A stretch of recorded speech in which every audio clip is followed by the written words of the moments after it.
Hey everybody, today I'm going to be showing you how to install a 3-inch lift kit on this Polaris RZR 1000 equipped with Walker Evans shocks. The first thing we're going to do is remove the front wheels and tires.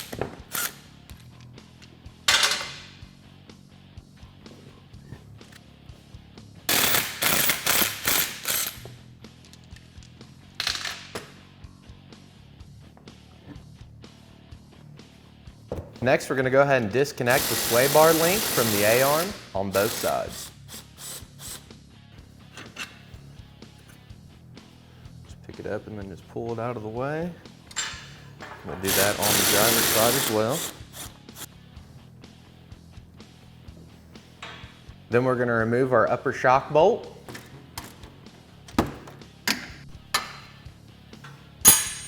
Once we've got our nut off, I'm going to grab a hold of the lower A-arm, pick up on it a little bit, and slide our bolt out. Let our shock come down. We'll just kind of let it hang out of the way. And we'll do the same exact thing for the opposite side.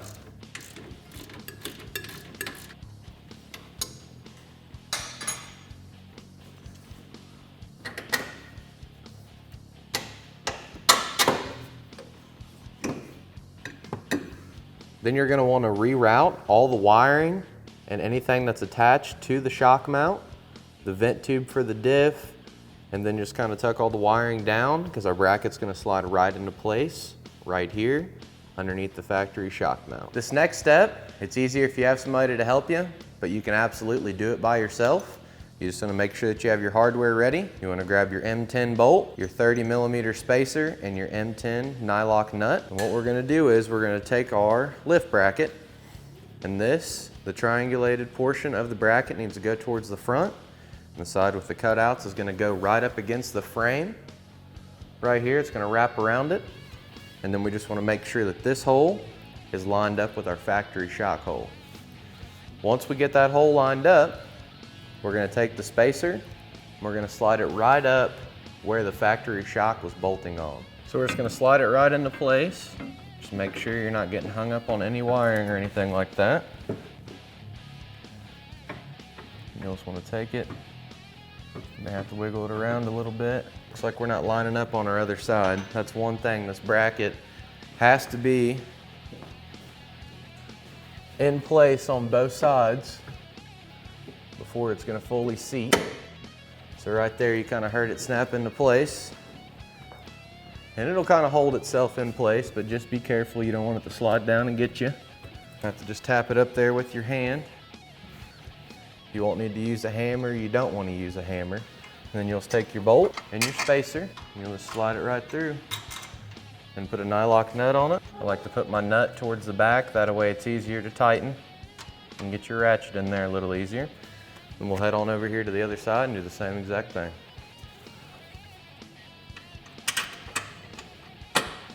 Next, we're going to be attaching our shock to our shock bracket. Whenever we're doing this, we want to grab our long Allen-headed hardware, a flat washer, and we're going to start our bolt from the front going towards the rear. You don't have to run Rhino or Rhino 2.0 axles with this kit, but it helps whenever you go to install this shock to the upper bracket. What it does is it allows the suspension to travel downward, which is going to make it easier whenever you go to try to get the bracket lined up. And we're going to take our bolt,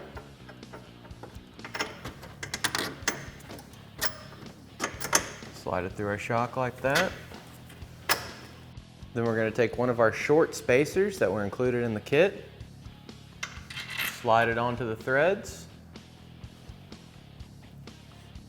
And we're going to grab our limit strap.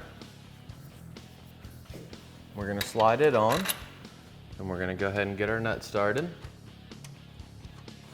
Then we're going to come down here to the lower shock bolt on the A-arm. We'll go ahead and remove it.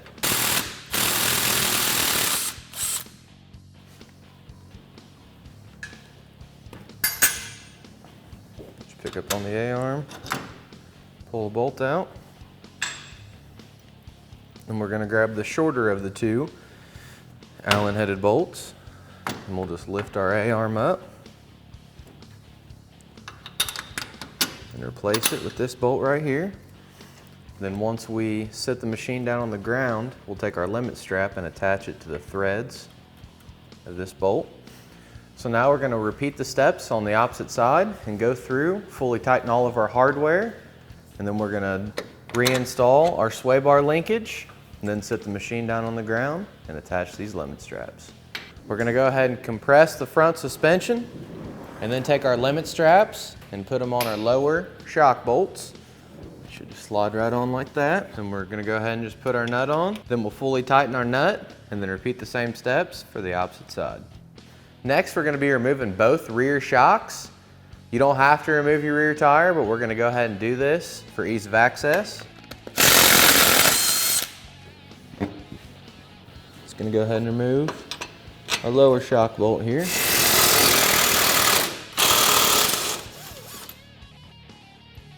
Then we'll remove our sway bar link bolt, just to make it easier to get that shock off.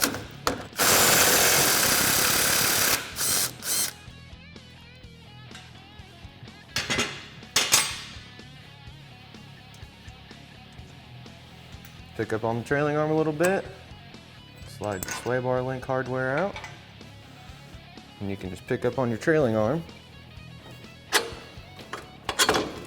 remove your shock bolt.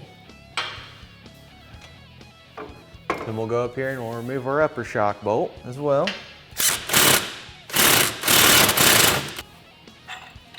Then we'll go ahead and repeat the same steps for the opposite side.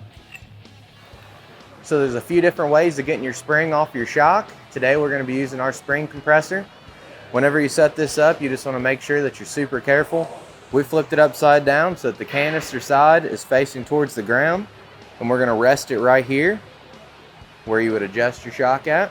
So we have it set in there. We're going to go ahead and tighten down our compressor here on that, and we're going to lift our compressor all the way up. That way we can get the highest grip. We're going to take each of our arms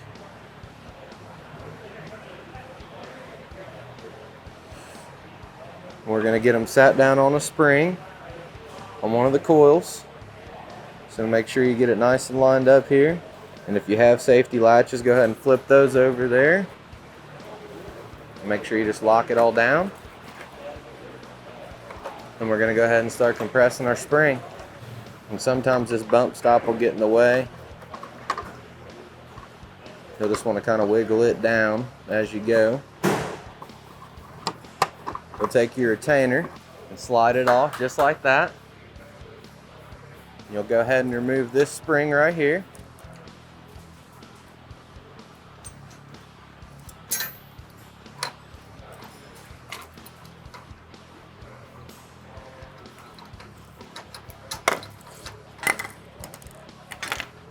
Then you'll take your spacer,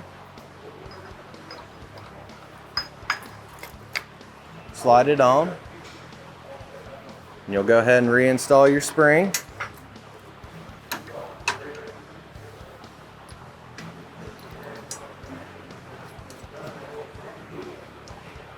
Just want to compress your spring down all the way so you can get your cover back on, as well as your retainer. Just remember to be careful whenever you're doing this. This spring is going to be under a lot of tension now, especially since we have that spacer on there. Make sure you put your shock guard back on just like that. Then your retainer, and you'll go ahead and you'll let the tension off your spring.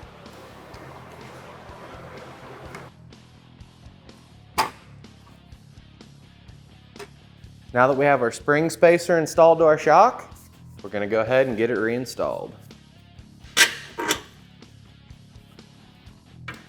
We'll go ahead and get our nut started. We'll pick up on our trailing arm,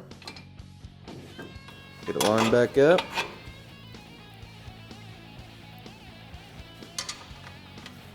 We'll go ahead and get our sway bar link, put back on. Make sure you install your washer, then your nut. Then we'll go through, fully tighten the hardware, and repeat these steps for the opposite side. And there you have it. That's how easy it is to install SuperATV's 3-inch lift on this Polaris RZR 1000. For more information on this lift or any of SuperATV's great products, feel free to give us a call at 855-743-3427 or check us out online at superatv.com. Thanks for watching, and we'll catch you next time.